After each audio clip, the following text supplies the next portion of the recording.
Boa noite, irmãos, em nome do Pai, do Filho e do Espírito Santo. Amém. Peçamos a Deus, ao Divino Espírito Santo de Deus, a nosso Senhor Jesus Cristo, que nos dê entendimento, discernimento, para que possamos ouvir e entender a palavra de Deus. Hoje eu vou ler capítulo 24, Mateus, o sermão profético, o príncipe das dores. E quando Jesus ia saindo do templo, aproximaram-se dele os seus discípulos para que lhe mostrarem a estrutura do templo. Jesus, porém, lhes disse: Não vedes tudo isso? Em verdade vos digo que não ficará aqui pedra sobre pedra que não seja derribada. E estando assentado no Monte das Oliveiras, chegaram-se a ele os seus discípulos, em particular, dizendo: Dize-nos quando serão essas coisas, e que sinal haverá da tua vinda e do fim do mundo? E Jesus, respondendo, disse-lhes: Acautelai-vos, que ninguém vos engane. Porque muitos virão em meu nome, dizendo: Eu sou o Cristo, e enganarão a muitos. E ouvireis de guerras e de rumores de guerras. Olhai, não vos assusteis, porque é mister que isso tudo aconteça, mas ainda não é o fim. Porquanto se levantará nação contra nação, e reino contra reino, e haverá fomes e pestes e terremotos em vários lugares. Mas todas essas coisas são o princípio das dores. Então vos hão de entregar para serdes atormentados, e matar-vos-ão, e sereis odiados de todas as gentes por causa do meu nome. Nesse tempo, muitos serão escandalizados e trair-se-ão uns aos outros, e uns aos outros se aborrecerão. E surgirão muitos falsos profetas e enganarão a muitos. E por se multiplicar a iniquidade, o amor de muitos se esfriará. Mas aquele que perseverar até ao fim será salvo. E este evangelho do reino será pregado em todo o mundo, em testemunho a todas as gentes, e então virá o fim. O sermão continua: a grande tribulação. Quando, pois, virdes que a abominação da desolação de que falou o profeta Daniel está no lugar santo, quem lê, que entenda. Então, os que estiveram na Judéia, que fujam para os montes, e quem estiver sobre o telhado não desça a tirar alguma coisa de sua casa, e quem estiver no campo não volte atrás a buscar as suas vestes. Mas ai das grávidas e das que amamentarem naqueles dias. E orai para que a vossa fuga não aconteça no inverno nem no sábado, porque haverá então grande aflição, como nunca houve desde o princípio do mundo até agora, nem tampouco haverá jamais. E se aqueles dias não fossem abreviados, nenhuma carne se salvaria, mas por causa dos escolhidos serão abreviados aqueles dias. Então, se alguém vos disser: eis que o Cristo está aqui ou ali, não lhe deis crédito, porque surgirão falsos cristos e falsos profetas, e farão tão grandes sinais e prodígios que, se possível fora, enganariam até os escolhidos. Eis que eu vô-lo tenho predito. Portanto, se vos disserem, eis que ele está no deserto, não saiais, ou eis que ele está no interior da casa, não acrediteis. Porque assim como o relâmpago sai do oriente e se mostra até o ocidente, assim será também a vinda do Filho do Homem. Pois onde estiver o cadáver, aí se ajuntarão as águias.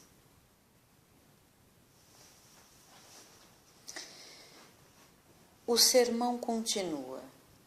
A vinda do Filho do Homem. E logo depois da aflição daqueles dias, o sol escurecerá, e a lua não dará a sua luz, e as estrelas cairão do céu, e as potências dos céus serão abaladas. Então aparecerá no céu o sinal do Filho do Homem, e todas as tribos da terra se lamentarão e verão o Filho do Homem vindo sobre as nuvens do céu com poder e grande glória.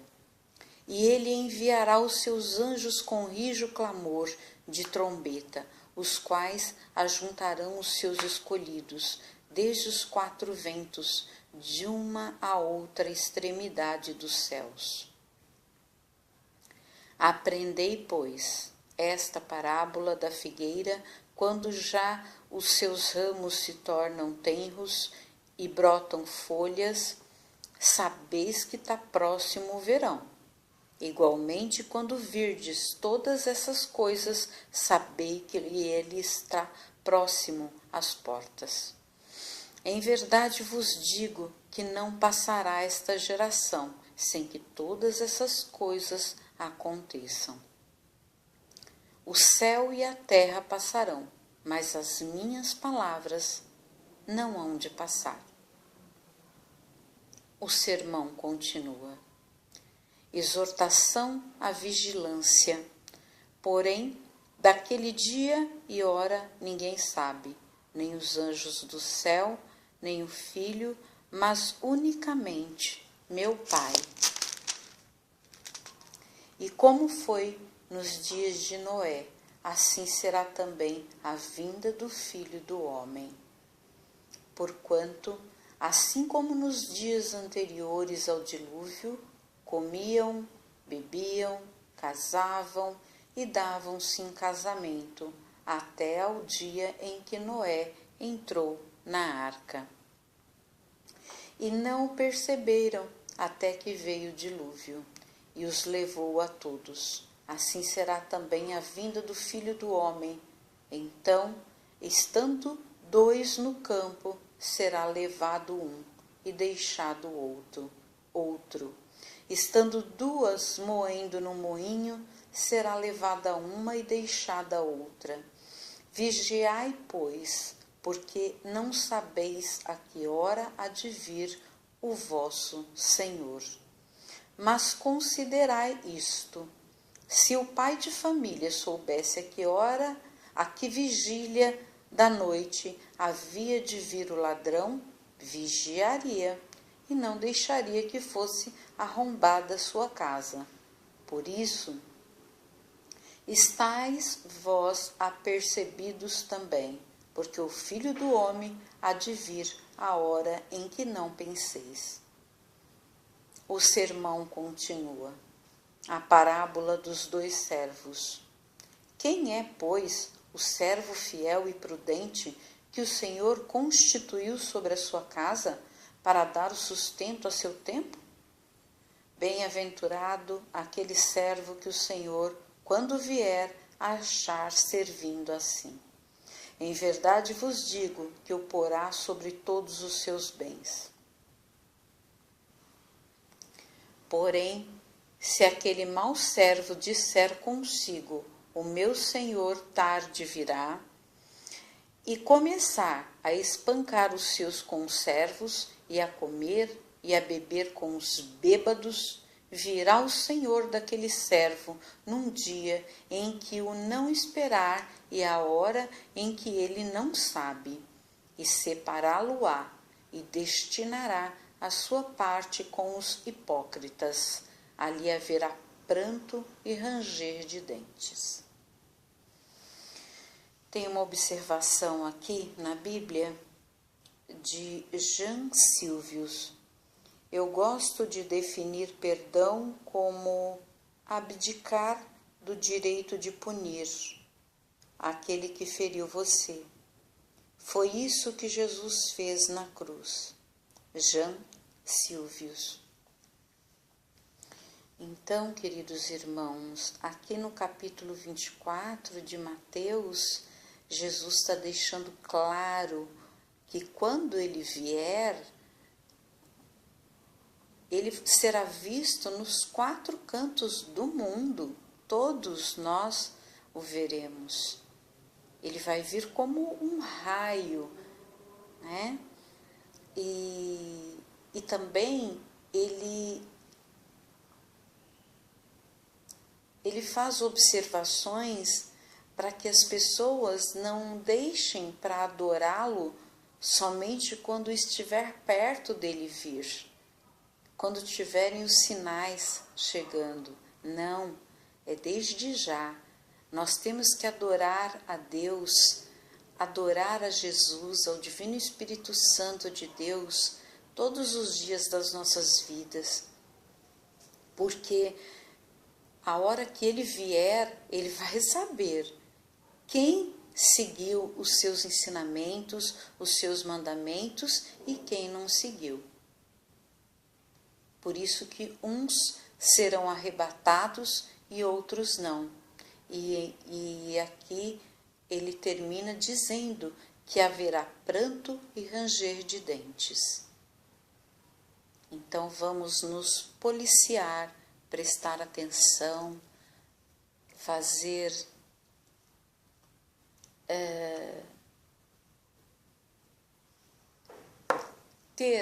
criar o hábito de conhecer, de ler e conhecer a palavra de Deus, de passar esses ensinamentos para os nossos filhos, para os nossos netos, porque o fim está próximo. Mas como Jesus diz aqui, nem ele sabe qual vai ser o dia da sua volta. Só o nosso Pai é que sabe, ninguém mais. Então, precisamos ensinar o nosso rebanho, e o nosso rebanho começa na família, com os nossos filhos, nossos netos, bisnetos, nossos irmãos, irmãs, nossos pais, avós, bisavós, nossos cunhados, cunhadas, né? Tios, tias, todos são familiares, são família. Começa da família e da família vai levando para os amigos, para os conhecidos, para os nossos vizinhos e para todos, para a nossa igreja, tá? Agora eu vou ler aqui algumas observações que tem na Bíblia e que são de extrema importância em cima do sermão profético do capítulo 24.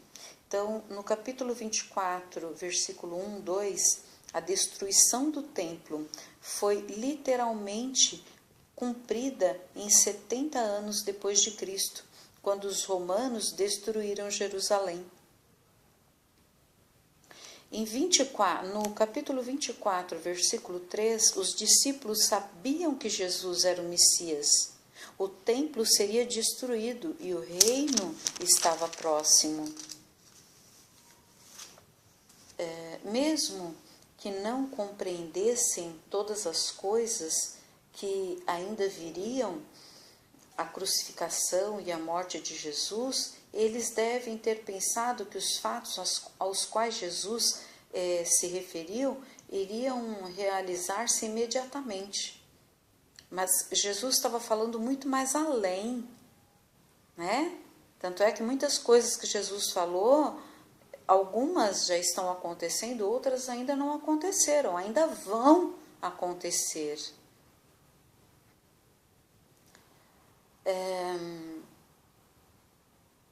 Continuando aqui, Jesus falou-lhes de algumas dessas coisas que aconteceriam em um período de tempo relativamente breve, como perseguição, a abominação no templo de Jerusalém e sua destruição. É sabido pelos estudiosos da vida de Jesus que os profetas eles foram perseguidos após a sua morte. Mas também deixou claro que haveria um lapso maior de tempo antes que tudo se concretizasse. Alguns acontecimentos descritos, obviamente, requeriam um período de tempo maior para ocorrer. A vinda de falsos profetas, os profetas que ficam brincando com a palavra de Deus ou até pensando que são Deus. Não. Profeta nenhum é Deus, gente. E tudo que está escrito aqui na Bíblia foi deixado escrito por Jesus, pelo Divino Espírito Santo, por Deus, nosso Pai. As guerras e rumores de guerra, reinos se levantando contra reinos, fome, terremotos e a pregação do Evangelho no mundo todo antes que o reino literalmente viesse. Ou seja, nós sabemos que ainda há lugares, há países que não conhecem, não sabem quem é Jesus, ou ignoram, ou só